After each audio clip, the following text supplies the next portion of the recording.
prácticos, ¿no? De la experiencia.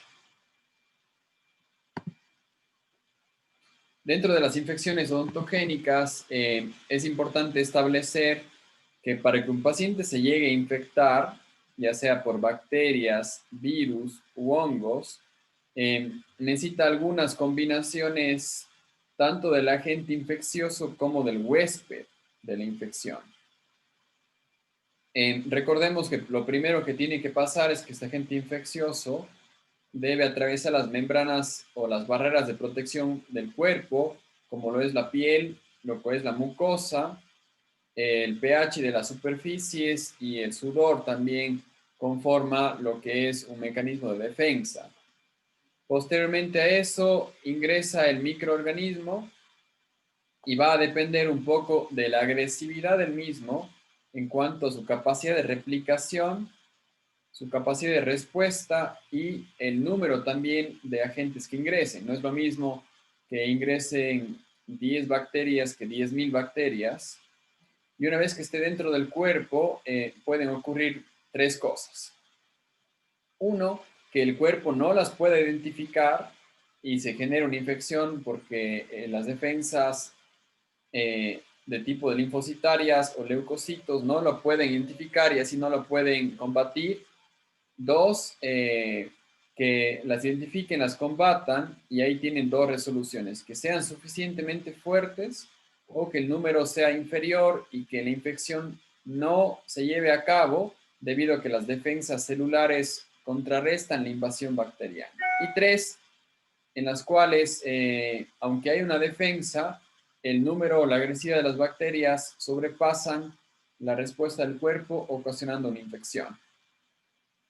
Entonces, eso es lo que tiene que ocurrir para que se produzca una infección a nivel de la cavidad bucal. Ahora, el manejo de una infección siempre sigue todos los parámetros que hemos establecido previamente.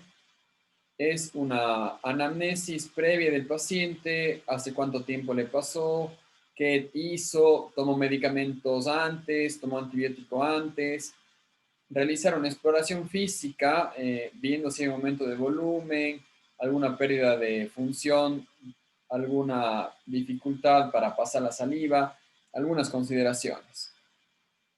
Estudios de imagen son importantes también para establecer la extensión de la infección y también el grado de madurez de la infección. Si es una infección que se encuentra en un proceso inicial de inoculación, un proceso celulítico o un proceso ya de absceso, eso nos ayuda por lo general el ultrasonido. El laboratorio nos va a permitir ver la respuesta celular, principalmente de las células blancas, y nos guía para saber cómo está la respuesta de nuestro cuerpo y qué células han sido activadas, ¿no? Neutrófilos, macrófagos, si es una infección de tipo aguda o es una infección de tipo crónica. El primer paso que tuviéramos que realizar luego de establecer que un paciente está con una infección es una farmacoterapia. Inicialmente no sabemos qué bacteria está afectando o está participando en la infección, entonces el inicio de la antibiótico-terapia se basa en una técnica empírica basada en estadísticamente la bacteria más frecuente de acuerdo a la zona anatómica de nuestro cuerpo. Un control hídrico, si el paciente ha logrado alimentarse y comer en las últimas horas, y un tratamiento quirúrgico posterior que se encuentre con una impregnación antibiótica que va a basarse en un drenado y el retiro del foco infeccioso o el origen de la infección. A su vez, nos toca identificar el tipo de bacteria, hongos o virus mediante un cultivo en la cual la realizamos e identificamos tanto el ente microbiológico como su sensibilidad frente a diferentes tipos de medicamentos. Realizamos el lavado quirúrgico y una vez que tengamos el resultado del antibiograma, podemos hacer un cambio de antibiótico, continuar con el antibiótico que iniciamos o complementar con un segundo antibiótico. Y un tratamiento secundario en ocasiones cuando necesitamos cerrar la herida o realizar una plastía de tejido debido a una necrosis producida por la propia infección. Hay diferentes formas de clasificar las infecciones. La que he elegido para el día de hoy se basa en 4 aspectos. En un aspecto en el cual nos da que su origen puede ser de tipo endógeno, o sea, bacterias propias de nuestro cuerpo, de tipo exógeno, bacterias que han proveído, o bueno, bacteria, virus o hongos que provienen del exterior. Según su localización, podemos ubicarlo en una zona, pueden ser localizadas, puede ser generalizadas o podemos identificar un foco de infección. ¿Qué significa eso? Un organismo, por lo general como diente o bueno, no sería un organismo, sería como una estructura, como el diente o una herida, a partir del cual ha empezado la infección. Con la relación con la sangre, estamos con los términos bacteremia y septicemia. La bacteremia no es más que la presencia de bacterias en la sangre y normalmente esto ocurre posteriormente a un traumatismo o un procedimiento quirúrgico en la cual bacterias entran en el torrente sanguíneo y normalmente si las condiciones sistémicas del paciente son adecuadas o manejamos o administramos antibiótico, no pasa de ser algo transitorio. Cuando ya hay un crecimiento bacteriano dentro de la sangre, ya estamos ahí enfrente de una septicemia. Según el momento en el cual tengamos la infección, puede ser una infección primaria, puede ser una infección secundaria cuando no ha sido resuelto completamente la infección, y una sobreinfección, estamos hablando, por ejemplo, ahora en esta época que el paciente inicia con una infección viral de tipo respiratoria y esa infección viral le genera un daño y posteriormente a esa infección hay una colonización bacteriana generando una neumonía bacteriana, por ejemplo. Otro tipo de clasificación es establecer, dependiendo a la respuesta que genere la infección en cuanto al proceso de inflamación principalmente. Cuando es una una infección aguda, hay un aumento de volumen, hay bastante dolor. Cuando es crónico, ya el dolor es menor, está difuso. Una infección subaguda se basa cuando pasa de una etapa de cronicidad a una etapa nuevamente agudizada y hay un aumento de dolor. Y una infección latente es en la cual la bacteria nunca ha sido eliminada de forma completa y solamente espera mejorar las condiciones para volver a replicarse y generar una infección. Los puntos cardinales de la infección son los mismos que la inflamación. Es bien importante establecer un diagnóstico diferencial entre los unos y los otros. Entonces, ambos tienen una zona que va a estar caliente, una zona que va a estar rojiza, una zona que va a estar edematizada, una zona que va a referir dolor y una zona que probablemente tenga una pérdida de función. Todo esto se debe que tanto el proceso inflamatorio como el infeccioso hay una vasodilatación y hay una llegada de sangre para combatir la infección y también se genera un exudado sanguíneo. A eso le sumamos a la presencia del progreso de la infección en cuanto a la inoculación, en celulitis y luego un proceso ya de absceso en el cual se genera una cavidad con contenido líquido tipo pus. Las condiciones del paciente nos van a guiar si el paciente tenemos que tratarlo simplemente en nuestro consultorio o tiene que tener una atención hospitalaria. Básicamente, si el paciente está con dificultades para tragar, con dolor al tragar, dificultad para respirar y una apertura menor de 30 milímetros y hemos identificado un agente etiológico infeccioso, probablemente el lugar de atención no sea en el consultorio, sino sea en un ambiente hospitalario. A esto lo podemos sumar unos signos de deshidratación. El paciente nos puede decir que no ha comido bien ni ha tomado agua en algunos días por el dolor. Taquicardia, aumento de la temperatura e hipotensión, junto con comorbilidades como diabetes, hipertensión y alcoholismo, nos pueden dar un aspecto que tiene que el paciente tratarse hospitalariamente. Va a depender también de la ubicación de la infección y la bacteria que aislemos. En cuanto a los antibióticos, es importante recordar el grupo de antibióticos que manejamos para estas infecciones.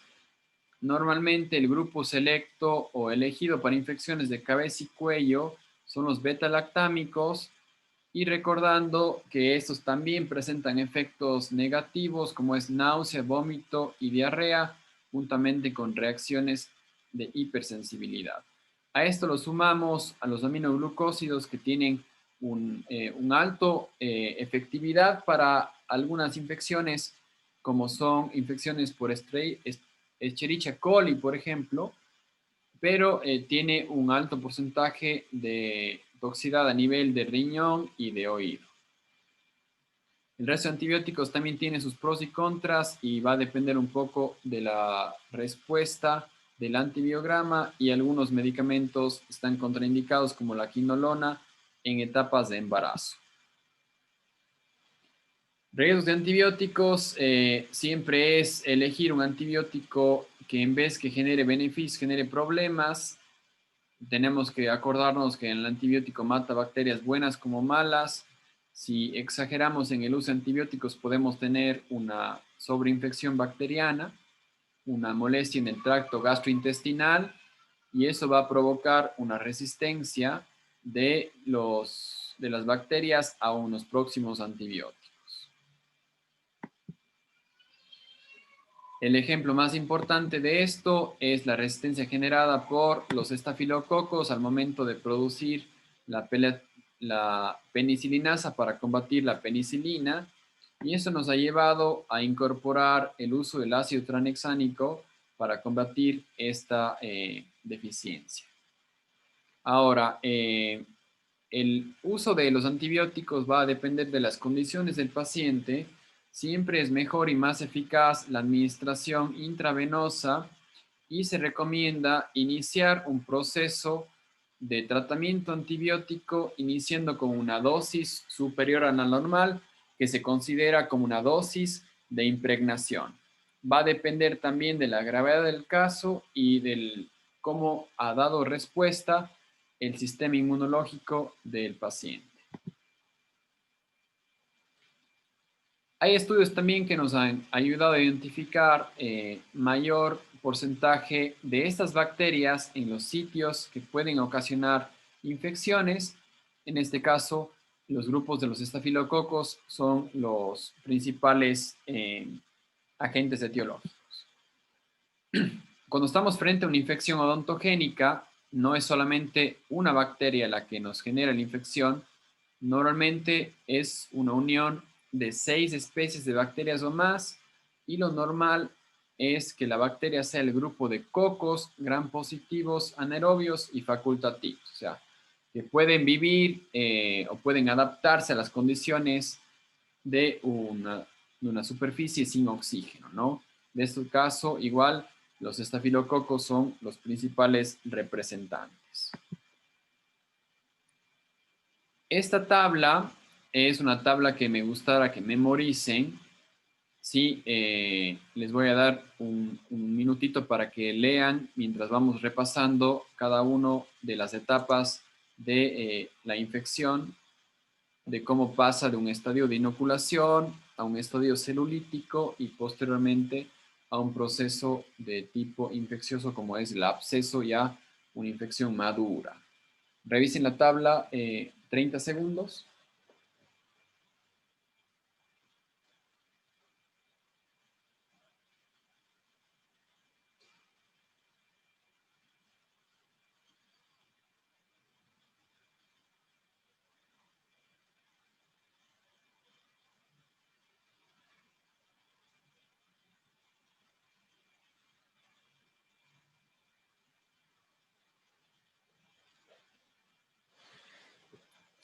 Esta tabla nos va a ayudar para establecer un protocolo de atención. ¿Sí? Todo principio de infección siempre es drenar, lavar y manejar antibiótico sistémico. Pero debemos saber en qué etapa es prudente hacer el drenado. Entonces, tenemos tres etapas: inoculación, celulitis y absceso. En la inoculación tiene un periodo de 0 a 3 días. El paciente va a manifestar un ligero dolor. El tamaño del edema va a ser localizado, pequeño. A la palpación va a estar blando y no va a haber un cambio de temperatura ni de color. Va a haber una extravasación sanguínea producido por el edema y normalmente bacterias anaerobias. Cuando estamos frente a una celulitis, nos encontramos que empieza del periodo 3, del día 3 al día 7. Ahí es el aspecto de la infección que genera más dolor. Es un dolor intenso, diseminado, normalmente grande, difuso. Al momento de la palpación, dolor, y la palpación genera duro, perdón, y el momento de la palpación genera dolor. Un aspecto hipertérmico, hiperémico, o sea, rojo y caliente, un contenido cero sanguinolento y una flora bacteriana de tipo mixta. El absceso, no hay un día como tal, no es que el absceso se crea al momento que termina la celulitis, es un proceso no claro de cuándo termina una celulitis y cuándo empieza un absceso. Normalmente se considera un absceso posteriormente a los 5 días, pero debo cumplir ciertos parámetros. Debe estar circunscrito, debe ser el tamaño disminuido, debe encontrarse fluctuante y ya no con una hiperemia intensa, sino una hiperemia ligera, periférica, y ya un contenido líquido interno que es el pus y microorganismos de una flora anaerobia. Dentro de los espacios de cabeza y cuello que vamos a revisar, es importante tener definido los espacios que son peligrosos. En este caso, dentro de los suprayoideos, el faringio lateral. Dentro de los espacios cervicales, lo que es el retrofaringio. Y dentro de los espacios infrayoideos, el prevertebral. Entonces, son espacios que estoy graficándoles que nos pueden generar una zona de infección de riesgo de muerte.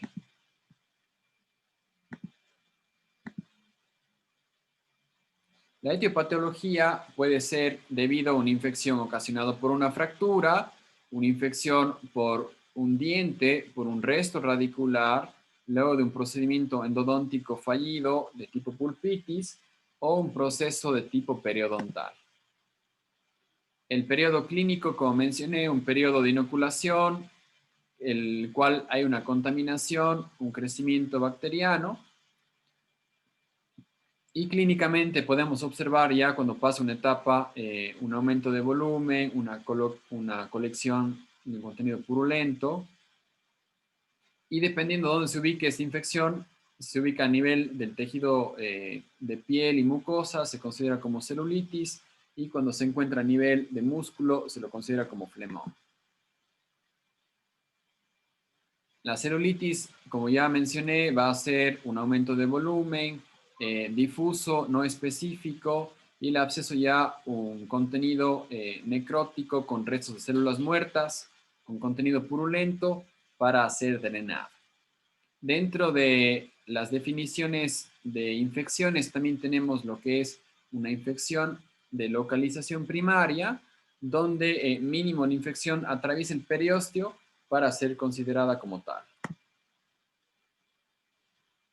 El medio diagnóstico nos tenemos que basarnos tanto en lo que es imágenes tomográficas, ultrasonido, como en un medio de cultivo para establecer con qué bacteria nos estamos enfrentando o con cuál microorganismo y cuál es el medicamento más ideal para su tratamiento.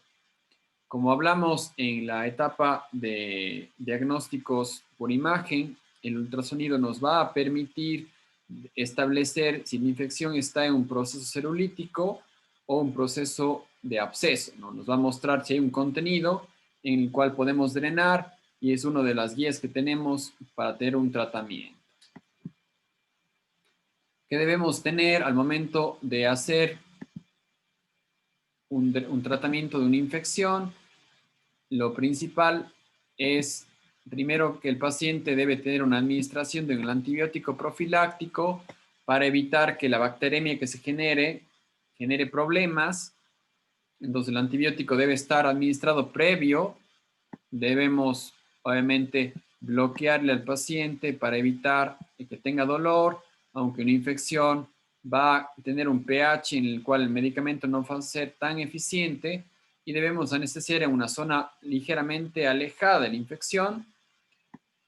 Solución antiséptica, por lo general se utiliza yodo-povidona juntamente con agua oxigenada y agua estéril, y un medio en el cual hagamos el cultivo. Hay como hacer el cultivo con otros tipos como punciones, pero a mí me gusta el medio del cultivo con el hisopo. Una vez realizado o bloqueado el paciente, procedemos a hacer el drenado, hacemos una limpieza inicial y posteriormente tomamos el cultivo, lo colocamos en el medio, ¿sí?, de almacenamiento y de crecimiento, y nos toca hacer el llenado específico de lo que es la parte de microbiología para realizar una prueba de cultivo, explicar la zona donde está tomada la muestra para que nos guíen en el cultivo de la bacteria y en qué medicamento funciona. Una vez realizado eso, hay un proceso ahora un poco más técnico en el cual primero se crece la bacteria en un medio de cultivo, normalmente en una caja Petri, y posteriormente se le colocan discos impregnados de antibiótico para ver la respuesta. Cuando la bacteria no logra crecer en un aspecto cercano al disco con el antibiótico, estamos frente a una bacteria sensible al medicamento, y cuando crece estamos hablando de una bacteria resistente. Mientras más grande el halo, más sensible la bacteria frente al antibiótico. Son procedimientos que se realizan. Estos frascos de aquí normalmente se utilizan para hacer cultivos de sanguíneos para ver si hay una septicemia.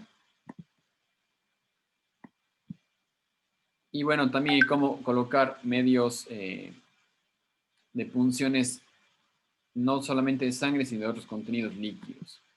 Hay un programa que nos ve o nos indica el crecimiento bacteriano, y la respuesta del programa en sí nos va a dar este tipo de parámetro en el cual nos da probablemente la bacteria que más se ha aislado o que ha crecido, y una respuesta que se basa en R de resistencia con el margen de resistencia y una S de sensibilidad. Entonces aquí aparentemente los beta-lactámicos no son los ideales.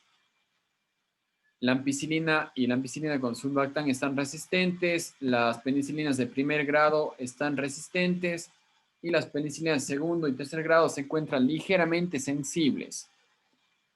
Entonces tuviéramos que identificar, por ejemplo, la amicacina, que tiene una buena sensibilidad, y por ejemplo, capaz también combinado con el metropin y la sulfametoxazona como antibióticos para elegir para enfrentar esta bacteria.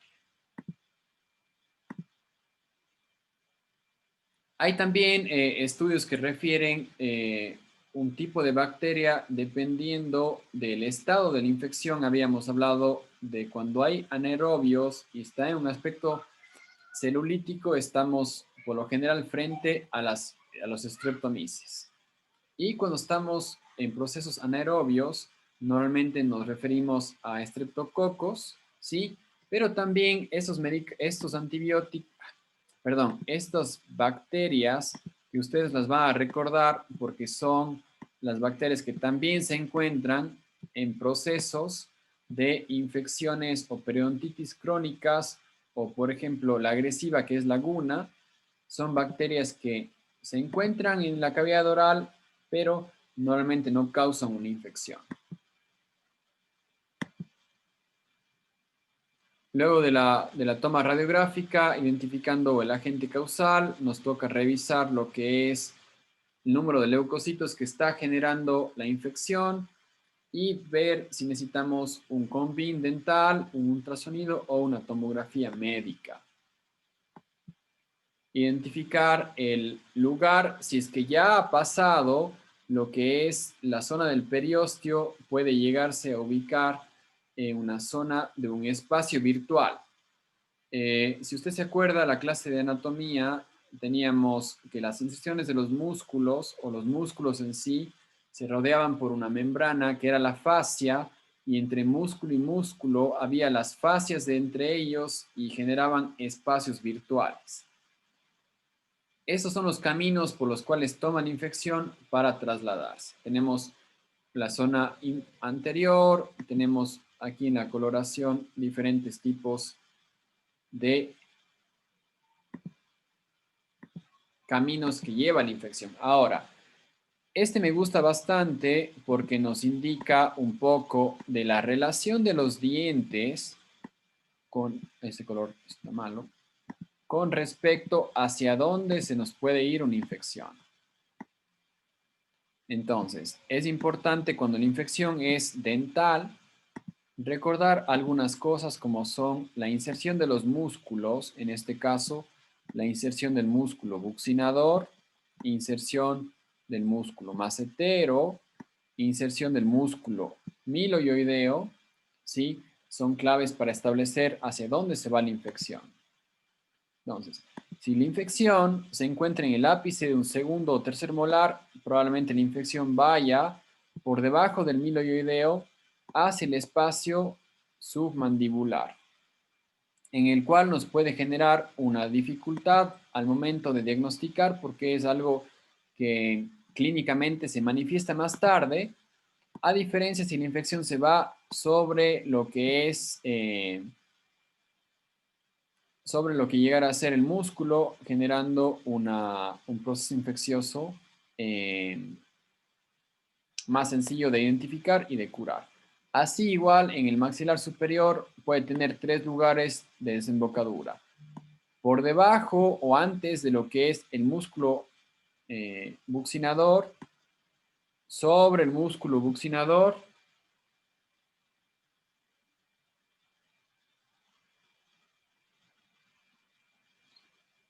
lo que es el seno maxilar, ¿sí? O puede irse hacia lo que es la presencia del paladar. Entonces, a esas zonas se pudiera distribuir la infección dependiendo de la relación de los ápices dentales juntamente con lo que es las inserciones musculares. Ahora, otra imagen que me gusta compartir es esta imagen de un corte axial de la boca, observando las zonas peligrosas que hemos comentado inicialmente, que es la zona retrofaringea, la zona faringe lateral y la zona prevertebral. Ahora, eso también no es tan común que se presente o tiene que pasar mucho tiempo para que genere este tipo de infecciones y son riesgosas porque genera una presión a nivel de la vía aérea disminuyendo su luz, ¿no? Generando que el paciente tenga dificultad para respirar. Ahora, lo común sí es que se aloje la infección en el espacio sublingual, que se ubique en el espacio submandibular o que se ubique en el espacio submental. Entonces, en esos casos, la comunicación es cercana y normalmente no tarda mucho en infectarse un lado para contaminar al otro, y cuando esto sucede de forma bilateral, se lo considera como una angina de Ludwig. Aquí repetimos algo que tiene que ser claro siempre en su mente: dónde se ubican los músculos y dónde están las inserciones musculares. Complicaciones que nos va a generar, como mencioné, una dificultad a nivel de la vía aérea, ¿sí? Dolor al tragar, dificultad para respirar, y también de la vía aérea estamos cerca también de que hay una infección a nivel del mediastino que ya complique más el cuadro. Como tratamiento, posteriormente al diagnóstico, debemos realizar un drenado. Si el culpable es una pieza dental, debemos realizar un exodoncia del diente juntamente con la limpieza, y vale la pena siempre repetir que todo procedimiento quirúrgico, más aún una infección, debe realizarse previo a una profilaxis antibiótica y posteriormente, viendo la necesidad, hacer un antibiótico o una terapéutica antibiótica. Obviamente, un proceso infeccioso nos va a requerir un antibiótico previo, una dosis alta, una dosis de carga y luego una dosis terapéutica. También en ocasiones nos toca realizar un procedimiento más agresivo externo, siguiendo los principios que hemos revisado de colgajos para hacer un drenado. Entonces ahí tenemos diferentes técnicas para drenar infecciones a nivel de cuello que evitan la ubicación de vasos sanguíneos importantes y de nervios. Posteriormente a lo que es el drenado, debemos hacer un lavado quirúrgico, tomar la muestra de la zona de la herida para hacer un cultivo, y en ocasiones, como vemos en la imagen de la izquierda, permitirle al paciente mejorar sus posibilidades de supervivencia realizando una traqueostomía. Esto principalmente se realiza de forma tardía, luego que el paciente ya ha estado intubado o ha estado en proceso bueno, ha estado intubado por más de 10 días, en el cual se necesita un cambio para evitar que las cuerdas bucales estenosen o hay una estenosis a nivel de la faringe que luego le dificulta al paciente hablar.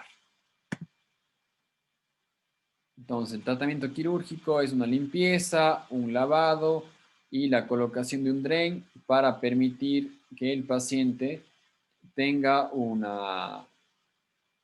proceso infeccioso tanto mecánicamente